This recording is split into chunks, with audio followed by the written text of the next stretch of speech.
Hello and welcome to Premier Pundits, part of the Premier Injuries Network here. And today we're introducing a new fun concept that we're going to be trying to do as often as possible on Thursdays. And it's all the teas at the moment. We're probably spilling tea on some teams, but it's Tactic Thursday with Tristan Thomas. And we're going to be talking all about tactics and things to do with certain teams, problems, or good things that are going on with certain teams. But this week's one is the one that's in the ether, what is going on at Liverpool. But before we get into that, I want to talk to you, Tristan, and actually open up what you do, why I've got you onto the show, because you're such a great expert at analyzing tactics, data. You know, you were the first person that I thought of when reaching out for this. So just tell the people what you do. Thanks for a great introduction, Jason. My name's Tristan.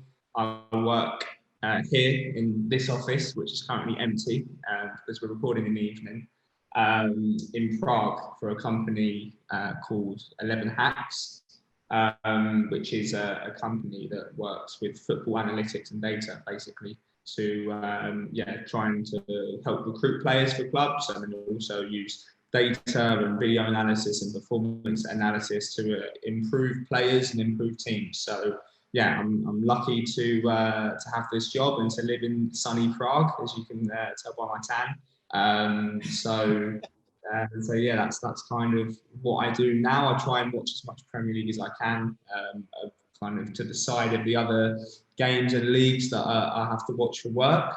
It's a real pleasure to be asked to come and have a chat about some Premier League tactics with you. The other thing why I got you involved, Tristan, obviously we've worked with each other before, but what I find interesting is that you've got a good mix here of, obviously you've got the almost academic side, looking at the data and the tactics from the office, you know, like you are there in the setting, but you've also been working with players on the training pitch for many years. So you've got that ability to kind of switch the tactical discussions to what is actually applied on the pitch, because quite often people talk about problems of players, tactics, whatever, but they don't know what is actually going on the pitch, maybe how they warm up, how they train, what they're working on.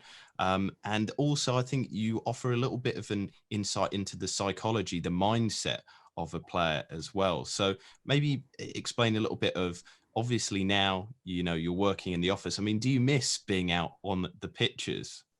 Yeah, 100%. It's something that I miss. Not today because it's -8 in Prague and there's about 3 feet of snow. So I'm absolutely blessed to be in this nice, warm, heated office. But generally I do miss being out on the grass with the players. Like it's what I really enjoy. This social element of them, like the interacting with dozens and dozens of people on a daily basis, and kind of the intensity of the session. So it's very different, my work here, where I'm kind of sitting in the office, spending hours analysing, versus being out on the pitch for 60 to 90 minutes, and it's hell for leather, and there's a million and one things to think about, and I'm doing like thousands and thousands of steps without even realising it. It's very kind of different workflow, work environment, lifestyle. Is what I miss, but I'm really kind of happy in this role now because I get to study and watch as much football as I can, and I think in the future going back into coaching that will really help with my delivery on the field.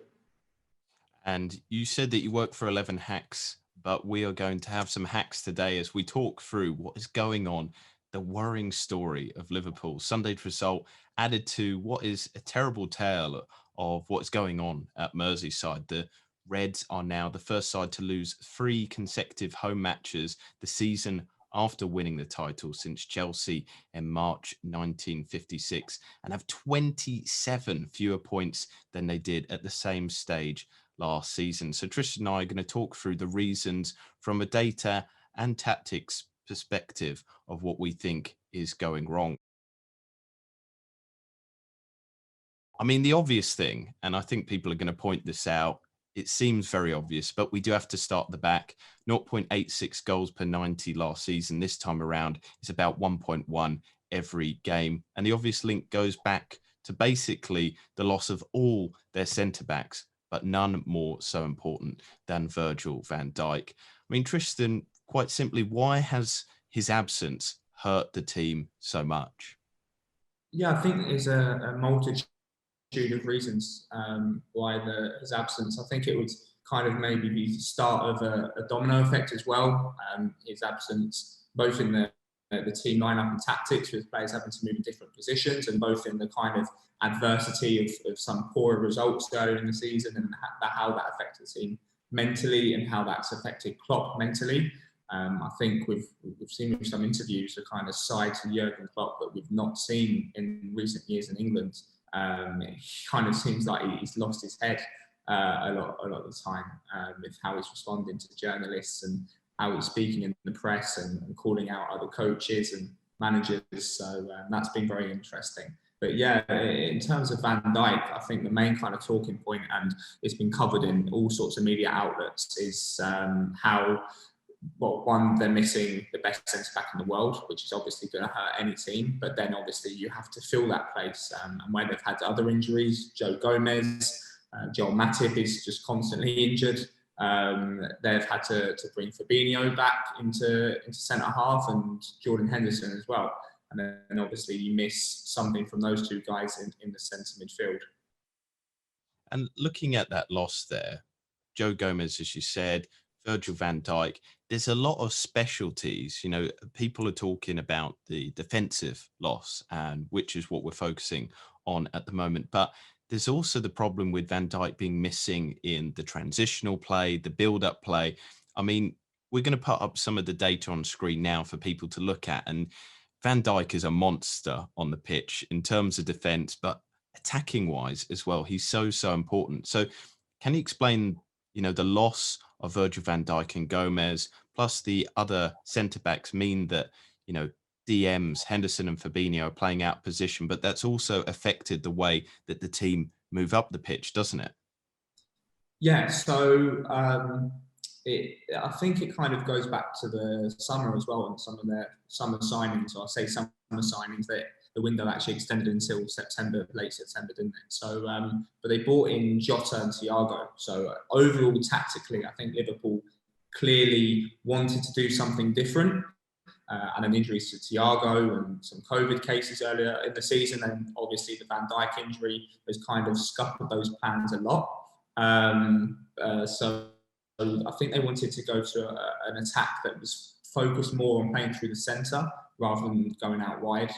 Obviously, last season, the fullbacks that I'm sure we'll talk about a bit later on maybe contributed a lot, whereas they're not so much this season. Again, maybe partly due to the fact that they're aware that they don't have the security of Virgil van Dijk or Joe Gomez behind them. So yeah, but I think a main kind of thing that Liverpool missing with Van Dijk, like you said, not just defensively, is his ability on the ball. Like in playing out from the back under pressure, he's so calm. Very rarely gives the ball away. Makes great decisions on the ball. And then his long passing, his switches of play, and ability to play longer balls over the top. Like Liverpool kind of were a different setup in attack to Man City, to the effect that Man City obviously used lots of short passes and build up the field gradually, whereas Liverpool used more long balls than some of the top teams in the world. And they played directly from Van Dijk over the top to Mane, predominantly making runs in behind, or Salah. So you miss that kind of passing from Van Dijk, which for me, I think has been part of the reason why Klopp, especially in some bigger games, has gone for Henderson at centre-back, rather than like one of the more inexperienced guys they have, or rather than in the recent couple of games bringing in their new signings. So looking at the defensive data so far this season, we can see that there is a bit of a drop off. We'll get on to pressing in a minute, but looking at the underlying data, big chances conceded have gone up quite a bit. In fact, Liverpool are in the bottom half of the table. They're mixing with the likes of relegation fodder rather than being at the top of the table like they were last season. And as I said, they're letting in a lot more goals. I mean, what is it from the game that Virgil van Dijk used to do that the current setup can't do now? Yeah, so I think in terms of, well, firstly, Fabinho playing at centre back, I don't think that's a problem at all for Liverpool in terms of his abilities as a defender. I think even earlier in the season where Gomez was injured and Van Dijk wasn't, Fabinho played against Van Dijk. I think there's one game against Arsenal in the League Cup, maybe, or maybe it was in the league. I remember they played kind of with Arsenal a couple of times in consecutive weeks, and Fabinho was absolutely sensational against in a high line against pacey players, Aubameyang, Lacazette. So yeah, he put in very, very good performances, and he's a very good defender. I think Henderson maybe is slight more concern, but he's a very good ball winner. He's still good at kind of stepping forward to win the ball, which is what Liverpool centre backs do. It's not like they're camped on the edge of their own box for the whole game. But I think a big difference when you put a centre midfield player in centre back is the defending in the box. That's a kind of skill or an art that it takes thousands and thousands of hours to master. And like anything in life, if you're being kind of thrown into the deep end or put in positions where you aren't used to, then defending in the box. So for example, some of the goals at the weekend where Foden kind of skipped past Henderson very, very easily, where he wouldn't skip past Van Dijk in the same manner. So I think that's been a real key problem for Liverpool in the few occasions where the other team do get up the pitch and enter the final third. And it's affected, moving these defensive midfielders out of position, the whole of the midfield and the defensive structure. There is less structure. You look at the average player position so far this season, and at times it's a little bit worrying, confusing where the players are actually playing on the pitch. So is it the fact that maybe players are a little bit confused, or has Klopp kind of told them to embrace these new styles and positions? But the reverse effect has been, and defensively looking at it, they've been so easy to play through the midfield. Is it just the personnel problem, or is it stylistic as well? Yeah, I think clearly you're going to see, if you replace Henderson and Fabinho with players like Curtis Jones, a complete drop off in the ability for the team to press and counter press. Like going back to their attacking tactics, last year a lot of the time they would cross the ball from the fullbacks, and then if they didn't win the first header, and they normally wouldn't because Firmino isn't exactly an imposing centre forward, they would still be able to win the second ball because of players like Henderson, Keita, Wijnaldum, who are very good defensively, who can chase after second balls, who are very, very good in counter-pressing moments. And yeah, you can teach the likes of Curtis Jones to where he needs to be, to counter-pressing, etc., etc. But like I said, it takes hours and hours of experience and recognition, and also the natural hunger to win the ball and ability to win tackles that Henderson has, that players like Keita have, but Curtis Jones doesn't. So yeah, for certain, I think it was Man City's first goal on the weekend, about a minute before, maybe 45 seconds before, Liverpool actually had a cross. Trent put the ball in. The City centre-half dealt with the first ball, but it's bounced around the edge of the area, and then City could just play through midfield very easily, go up the other end. I think Liverpool won a goal kick or a throw maybe, and then gave it away, and then Liverpool, City countered and scored from that. So yeah, they're pressing in the centre of midfield. I think you have like some pressing and counter-pressing numbers for them. There's been like a marginal drop off in the numbers, similar to most teams in the league actually. But yeah, for sure, having Henderson and Fabinho, two brilliant ball winners, two very intense players that counter press very well and have great anticipation of where to be on the pitch, and replacing them with players like, I say, Curtis Jones and Thiago, who I think is underrated as a ball-winning midfielder. I think he gets into position to intercept very well. He tackles quite well, more than people give him credit for. But then he's still learning the system, and coming from a team that does counter press, but not with the same kind of rules or in the same manner that Liverpool do. Looking at the data now, because we're going to put that up on screen once again, and you've kindly supplied again from your 11 Hacks workplace some great radars to look at the difference in play style of Curtis Jones versus Jordan Henderson. Do you mind talking us through what the kind of data reflects about their different play styles and why Curtis Jones or whoever's replacing Henderson in the midfield just isn't doing the same job because of his really amazing, unique skill set? And as you said, they're maybe an undervalued, world-class defensive midfielder. Yeah, so we can see from Jones's defensive radar here that in interceptions, so actually first to explain the radars in different colours, each block, there's 10 blocks there, and each block is percentile in terms of the other players in the league in their position. So if a player is green all the way up, they're in the top 10% of centre midfielders in this case in that metric.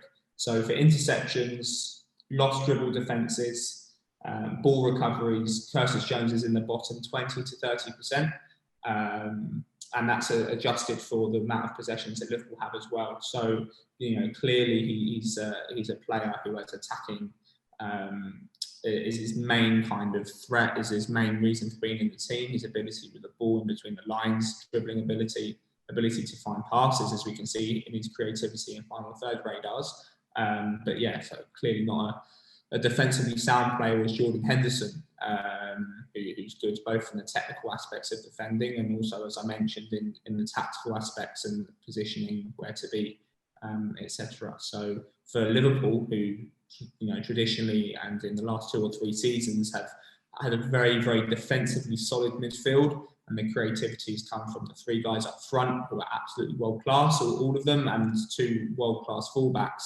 There's been a different kind of emphasis, and you can see it in data, passing data and chance creation data as well, that less of their attacks are coming from down the side and more of their attacks are coming from the centre, which is what I alluded to before. Players like Thiago Jones in the team, Diego Jota was signed, someone who's very good in transition and someone who's very good at making runs in between defenders rather than more of an out-and-out winger. Maybe Klopp thought that his crossing-based attack was unsustainable. Maybe he thought teams would kind of adapt and evolve to be able to defend against their attacks, how they've been in the previous seasons. You can even see in build-up this season they're doing some different things, like the fullbacks are dropping a lot deeper in the first phase, when previously in build-up the fullbacks would be quite high, and they'd kind of break through the first line in the centre, play through the half spaces, and then play out to the fullbacks in space. So yeah, for whatever reason, they changed their recruitment slightly, changed their playing style slightly, and it hasn't really worked, although the underlying numbers are not too far behind in some areas in terms of attack and defence. Yeah, this is the thing that we'll come on to a little bit later, because a lot of people were focused on that goal glut that they had, an absence of a goal glut, the drought that happened during the New Year. They were expecting to have a New Year bounce or something like that, sitting top of the table, and then they went on those blanks. But at the moment, we are focusing on the defence, and again, we do have to talk about one of the hallmarks of Liverpool's play style. It is the press. Now, looking at the numbers again, there is a reduction in this ability, not too much, but then contextualize it with COVID, with the fitness of teams. Do you think that this loss of ability to press is due to lack of fitness, COVID situation, or is it due to the absence of Virgil van Dijk and then the misplacement of all these players? Yeah, I think with anything in football, it's kind of a lot of different elements. And all of those things you mentioned are certainly very, very important and key points to bring up. So yeah, as we mentioned, Henderson and Fabinho having to drop into the back means that they have less of an ability, Liverpool, to counter-press the ball in the midfield. And then also because their squad has naturally been more light because of the injuries and, like I said, COVID situations before as well. The players that have played have had to play more minutes in a more intense calendar this season due to obviously the different schedules, and a very, very intense calendar is always around the Christmas period. that Klopp has been very vocal of in the media as well. So yeah, the players that they have had have maybe been able to perform at less of a peak, and they've had to rely on guys like Shaqiri, for example, to come off the bench a lot in like a number 8 position, which is really, really strange. It's a completely different kind of number 8 to what Liverpool have had recently in terms of his defensive output. Again, showing that maybe there's a few kind of different ideas that they're floating around in attack, with their number 8 wanting to move wider rather than the fullbacks. But yeah, so I think it's a kind of perfect storm of reasons, which is why Liverpool have just dropped off their pressing in the middle third. I want to focus on one of the biggest players that I think has been affected by the absence of Virgil van Dijk, and it's Trent Alexander-Arnold. There's been a huge drop-off in his attacking threat. He had an XGI of 12.45 in the whole of last season, 8.41 of which was accrued by game week 22 of last season. Whereas this year, he's only accrued 3.89 in the same amount of games. Now, contextualizing it once again with the reality of the situation, he did have COVID-19 in the summer. He did miss the pre-season tour to Austria. So there's already that lack of fitness. Then you look to be the fact that he was recovering from a calf injury after the Manchester City game in November. So fatigue could be a part of this, but there is also the reality of the tactical situation, isn't it? That Van Dijk is right-footed left centre-back. That means that Trent Alexander-Arnold is going to be his main passing outlet. But is it also the tactics of the situation again? Has Trent Alexander-Arnold been told to play more conservatively because he's not making those runs that he used to? Or is it the absence of Virgil van Dijk allowing him to make those runs? Yeah, I think like before, it's a bit of both. So for the reasons I've mentioned and for the kind of tactical elements that I've mentioned, Trent is defending or playing deeper in the build-up slightly, and then also in attack. Like earlier in the season when Henderson was still playing number 8, so in the Merseyside derby where Van Dijk got injured, Henderson was in and around the box more, moving into wide areas more, which I thought was a kind of change or slight adjustment on Liverpool's strategy in attack from before, with Trent offering, from more of a deeper position.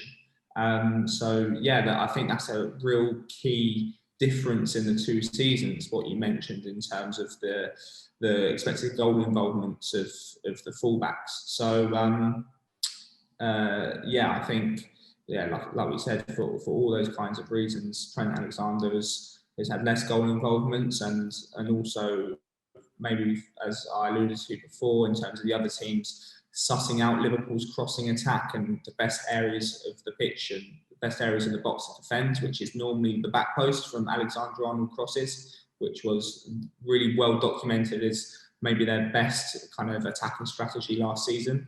I think that's all kind of married up and contributed to his poorer attacking numbers this season. And that's probably why Liverpool have kind of suffered in their ability to play against low block teams, which we will get onto in a minute. But I do want to talk about a regression that we have seen in what was one of their foibles, one of their big abilities over the last couple of seasons that they've really worked on it. And it's set pieces. They worked on their abilities in throw-ins, corners, and just those dead ball situations that some teams don't do that. The XG per shot data from set pieces and the number of chances conceded this season is actually one of the worst this season as well. So they've kind of lost their ability to defend and attack from set pieces. But looking at it, from when you watch games, Tristan, would you say that Liverpool are doing the right things in these set piece situations, but they just don't have the personnel like they used to? Van Dijk, again, somebody with a high XGI. A lot of those came from set piece situations, but he's absent. So will that kind of come in time? Can Liverpool fans kind of expect an upturn once the right people are there, that they're doing the right things? Yeah, I think, as you mentioned, there's been a slight drop-off in their ability in attacking corners in particular. due to Van Dijk, who's a monster in the air, and he was their main target from their direct corner kicks last season. But I think Liverpool have a good enough staff and really, really talented people in every single area of the backroom staff to be able to come up with other ways and strategies to create chances on set pieces. So although, yes, it's a huge miss, and having a player that has great timing and can attack the ball is so important in set pieces. Like even in previous seasons, Lovren was quite good from attacking set pieces. Who's a player who's not in the team now. So yeah, but as you saw in the Tottenham game, for example, where Firmino scored a late goal from a corner, there's still different ways to create situations, especially against man marking, to create spaces and score and create chances from set pieces. So I wouldn't say that would be a huge concern, and definitely not as big concern as the defensive and attacking in open play from the miss of Van Dijk. Yeah, let's move it then on to the attacks from open play. Let's focus on the attack. And the interesting thing is it's kind of mixed. And I'd love your input on this, because this season Liverpool are still exceeding XG with 43 goals from an XG of 39.93. This is kind of what they have historically done, and elite teams can kind of keep that up. The side are best for shots inside the box this season, third best for chances created, and big chances created as well. They are third. However, the general narrative is that the side have lost that ability to go forward, especially after the aforementioned goal drought. Do you agree that there's a problem, and why do you think there is? Yeah, so it probably goes back to what I said before about the changing of strategy, going from the wing-based attack to more of a central-based attack, and how they come up against teams that clearly play a low block against them, try and compact the centre of the pitch, give as little space as possible for Mane and Salah. So as I mentioned in previous seasons, where there was maybe that bit of space in behind for Mane, teams are aware of that now and might play a few yards deeper when they're higher up the pitch and they're pressing Liverpool. And then people, have seen Salah for a few seasons now cut in onto his left foot or get into the half space to receive the ball, and they've come up with ways to defend against that. Play a back five with aggressive centre backs who can go out and press that space and not be worried with what they're leaving behind them. And then also against the crosses, have more players in and around the second ball area. So maybe play with two defensive midfielders that can cover that second ball that Liverpool use so well from the crosses. And in general block the service to the fullbacks, so they can't deliver as many balls or in good areas. So, but to be honest, with the underlying numbers, I don't think there's a huge difference from before in terms of the whole team. Especially in previous seasons, Mane and Salah have been finishing very, very well. They're a year older now. They've obviously had more running in their legs. Because of the schedule and all the games that they've been recently, and they're pretty much undroppable, especially in big games. So there's been a slight drop off in performance probably there as well.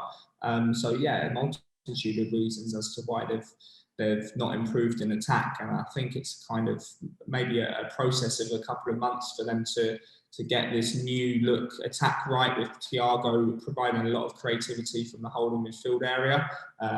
There's someone with the ability to play great disguised passes in between the lines, passes into space as well. So yeah, I think we can maybe wait and see. Towards the end of the season, they might have perfected this attack where they can penetrate teams and play more passes through the eye of the needle, where before they were relying more on transitions. But yeah, certainly for a number of reasons, there's been a drop-off so far this season. The interesting thing for me is that some of the data has actually improved. You look at Mane, he's actually improved his XG per minute. That's gone up. And then Firmino as well. Just kind of explaining that, would you say that that's where almost the eye test overcomes the data in that sense? Because you can kind of see on the pitch they're not looking as good. And I'll add it in there as well. Do you think there's a psychological element? You know, looking at this data, it's still solid. Maybe they're not reaching the heights that they once were. They had the knock of Van Dijk's loss. They had the knock of the 7-2 drubbing by Aston Villa. Has it been an accumulation of things that have knocked confidence, which is so important for finishing abilities? Yeah, but I think in general, Liverpool were top of the league about a month and a half, 2 months ago. And there wasn't much talk of the problems. And in the recent games, I know for a fact they've been underperforming their expected points. In the last 6 games, I think they've had 7 points when they should have had maybe 12. So it's kind of very much in the football narrative, and I don't want to take away any of your thunder to kind of put a YouTube headline as Liverpool disaster. What's going wrong at Anfield, when maybe there isn't huge problems and it's just a natural regression or a natural change in luck, even because last season they hugely overperformed their expected points and expected goals. So, but yeah, I think the psychological element, it might play a part also. You've won a title, and not many teams in Premier League history can, defend titles so well. And like I said, the change in Klopp's mentality, kind of similar to when he was back at Dortmund, how they had some success, which Champions League final, and then I think it was the season after that, they had that awful season where it looked like they were going to be relegated for most of the season. And kind of similar parallels as well. They lost Lewandowski and they lost Goetze to Bayern Munich, whereas Liverpool have lost, some of their key players as well this season down to injury. So a few interesting parallels there.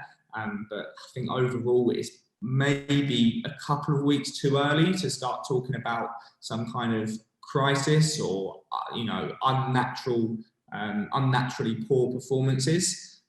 There's been a tough run, but I think it's to do with everything: the conditioning, the psychological impact of this being, I think, their 5th season maybe under Klopp, maybe more. So yeah, all things like before, all things creating a perfect storm and then creating some poor results.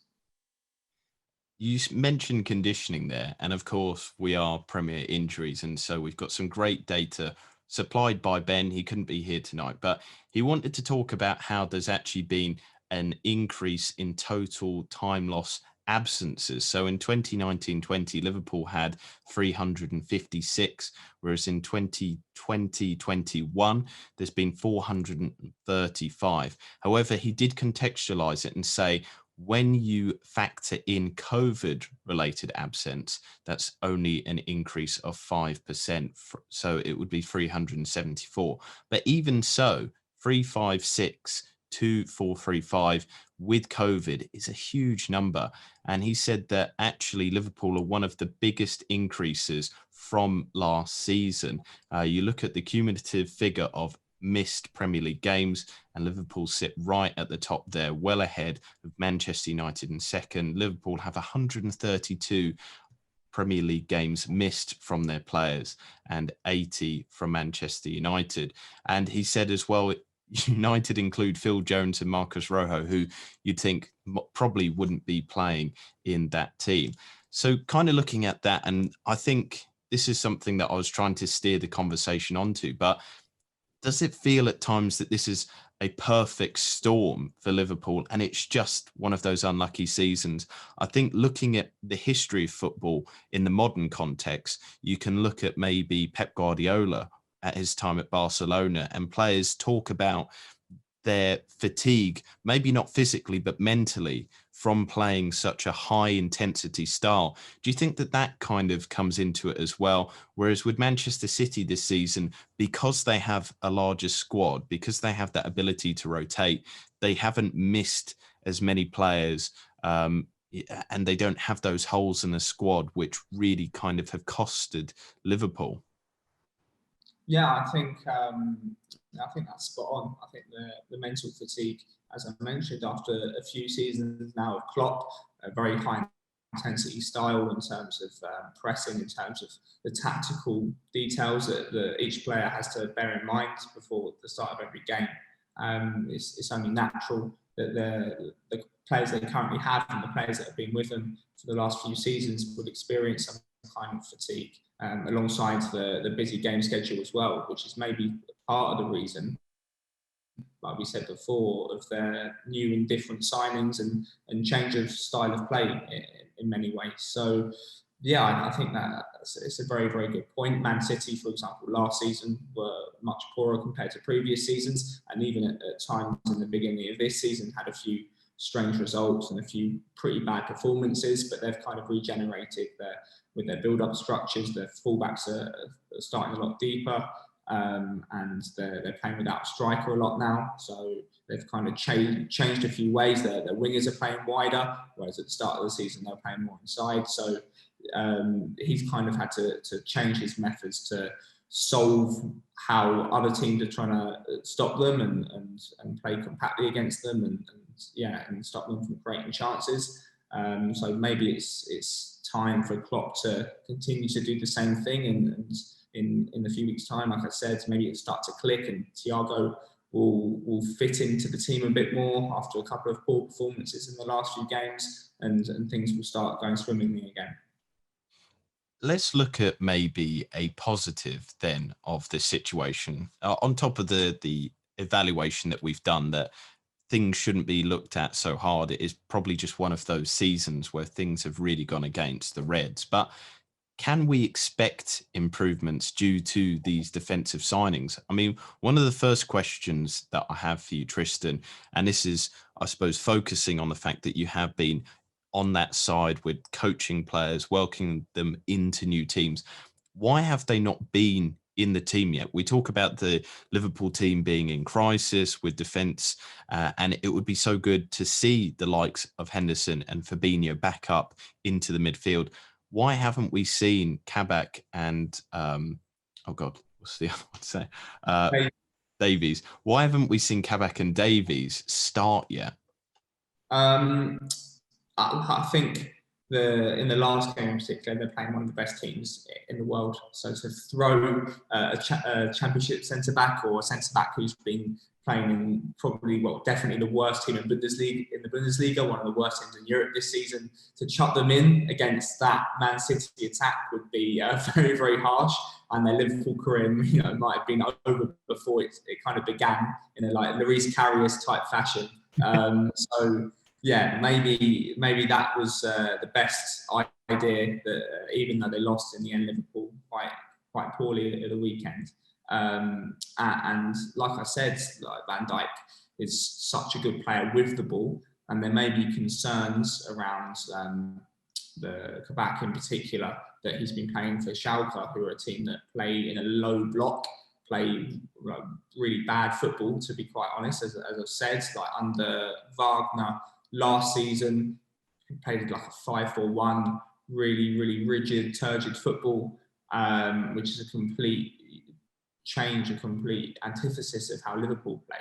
So I think it will take time, like any new signings, for them to be adapted to the players around them and to the tactical requirements that they have. So for me, I wouldn't say it's a huge surprise that the new players weren't put in the last couple of games. But I think certainly they need to get Henderson or Fabinho back into that midfield to give it a bit more security, especially in games where teams can counter-attack through the centre very, very well. I think ideally for Klopp, maybe Henderson as a holding midfielder, Thiago a bit higher, where he can showcase his passing ability, or vice versa, where Henderson can counter-press higher up the pitch and make runs into the box, which is another kind of reason I think the crossing attack hasn't been so effective, because Jones doesn't make those runs into the box that much, which opens up space for Firmino and then Mane as well. But yeah, so I think it's like I said, not a huge surprise that they haven't played. But yeah, to get back to a midfield of Thiago, Henderson, and then maybe Wijnaldum would be really, really good for Liverpool. So let's talk through those two big, well, I don't know if we can describe them as big signings, but I think they could play an important role as the season goes on. And I think the most interesting one that a lot of people will not know about is Kabak, because he's played in Germany, whereas Davies, some people will know him from his days in the Championship. So looking at him, and we're going to bring up those data and statistics once again. So Tristan, if you can talk us through what Kabak brings to the Liverpool back line and what are like his assets that the Liverpool fans can look forward to maybe seeing displayed. And also on that point of the Schalke defence, should that be held against him? Yeah, so, well, firstly, I'm by no means a Bundesliga expert or someone that spends my whole week looking forward to watching Schalke play at the weekend so I can analyse their defensive performances.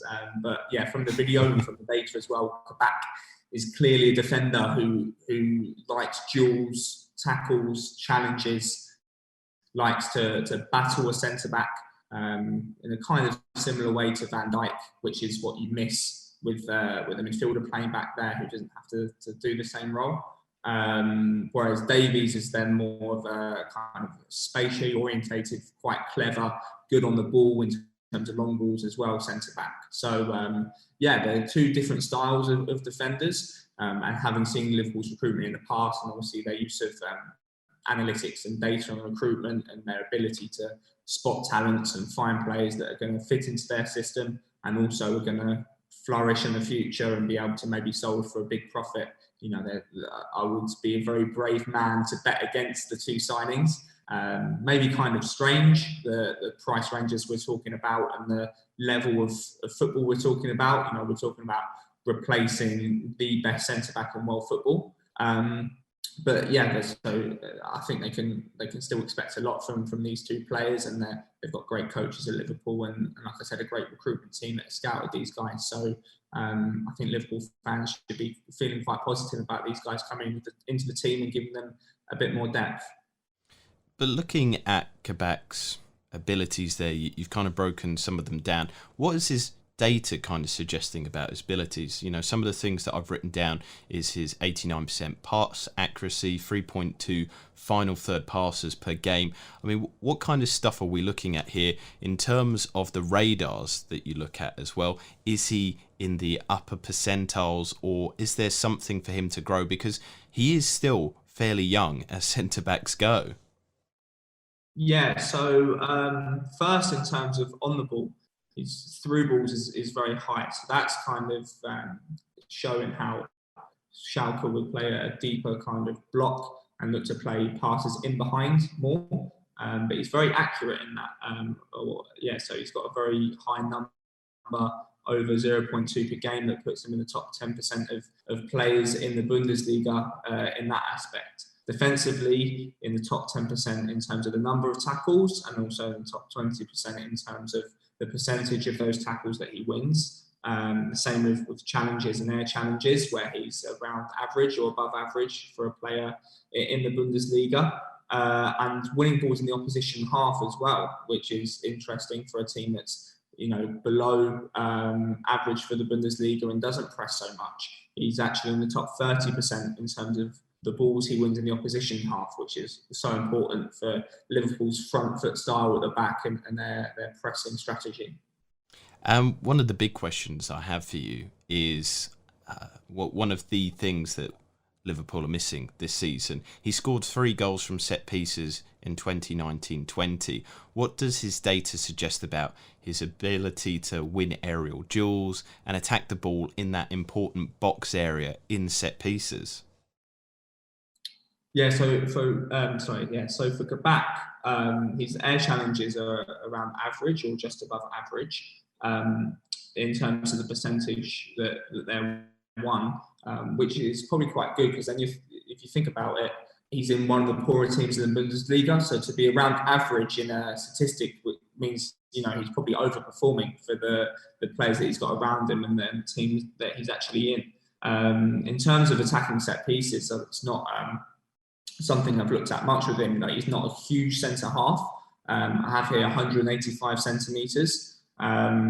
So he's not a Van Dijk 6'4" type player. 185 is about 6'1", 6'2" maybe. So yeah, I'm not sure if he'll be as much of a threat as Van Dijk in the air, but still certainly more so than Henderson, for example, in the opposition box. So yeah, I think that could be potentially something Liverpool have to add to their set piece attacks also. Now, turning the attention to Davies, and what I found interesting, I don't know if this was meant as an insult or if this was playing into the narratives around Roger Clavan, but The Athletic described him as a Roger Clavan type signing.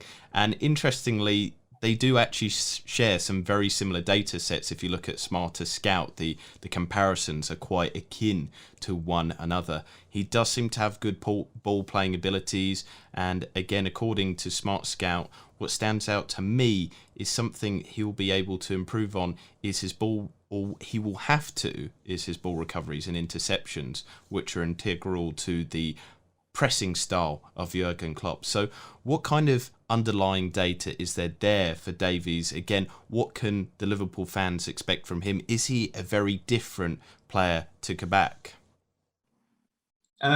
Yeah, so as you mentioned, he's got a kind of different style. So his space defence is very, very good.